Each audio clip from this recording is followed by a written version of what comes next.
The 5th developer beta of iOS 17 is here. It is everything new and changed.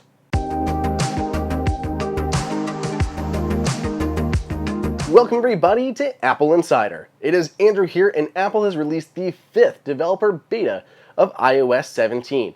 As we inch closer and closer to that September release date, Apple continues to refine the operating system, focusing on stability and squashing bugs before it releases this update to everybody.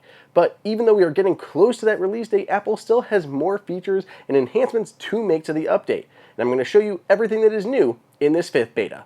Let's go ahead and dive into it. Starting off, Apple has continued to improve several animations. For example, this one here inside of Messages, this already looks a bit better. Apple's continued to tweak this, like we've seen icon changes. Here they just seem to polish up the animation, how that works, how this expands from the little dot, and how it goes back into the plus button and kind of pops at the end. All have been just subtly tweaked from how it looked before. If we go back to our home screen, even things like the animation for pulling up search has been slightly changed from how it was before. It feels very fluid, very nice. I'm really liking the improvements to the animations and the frame rates here in this 5th beta. If you're using check-in inside of Messages and you go into settings, there's now sample data to correspond with what type of information you're sending, whether it's limited or full. So limited, you can see things like your location, your Apple Watch, your iPhone, your battery signals or your battery health, how much is remaining, your signal strength, Wi-Fi, all of that. And full will include more information such as your last unlock, when your Apple Watch was removed, and your exact path and what happened along the way. So all this example data is now included, so you can kind of more understand when you're sending limited or full information to somebody. State of mind inside of the Health app, there's this new picture here at the top, this kind of mood glyph animation, whatever you want to call this, but this picture here at the top, that is new for the state of mind tracking inside of the Health app. If you're using the remote app here on your phone to control your Apple TV, there's a pop-up that first appeared when I launched this for each Apple TV after updating the new beta.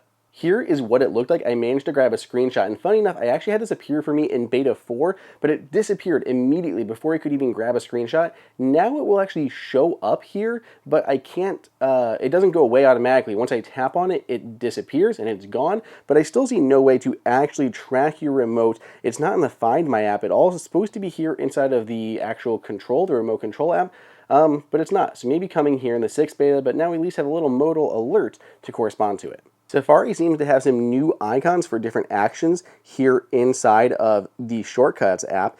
And if we go ahead and choose one of these, sure, we'll just do this. Now you can actually have these run without confirmation. Shortcuts used to be able to do this, then Apple had removed the feature. Now it is back here in beta 5. So you can have things run based on location immediately without you having to confirm them. So as you leave the house and arrive home, you can have them run automatically. Finally, it looks like we have a phone call coming in. Let's go ahead and send this lovely lady straight to voicemail to check out a new feature for live voicemail. Right now she's getting a prompt, and this prompt has changed. Basically it said like, keep talking and maybe they'll answer. Now this default greeting has changed to a more traditional one that just says leave a message, they'll try to get back to you, this person is unavailable. And you can see right now it says the message is being left. If I want to, I can swipe here and answer that message. This should be translated in real time, but it looks like during the beta, this just simply isn't happening. Hopefully it will in time for release.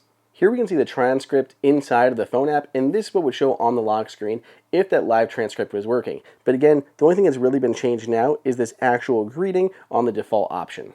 And that's it. That is everything that is new that I have found so far in iOS 17 Developer Beta 5. There still may be more changes though, so let me know if you spot anything different down below in the comments, and I'll update the corresponding article with any changes that you may find. Otherwise, stay tuned. I have a lot more videos and hands-on of iOS 17 and Apple's other operating systems as we get closer to release.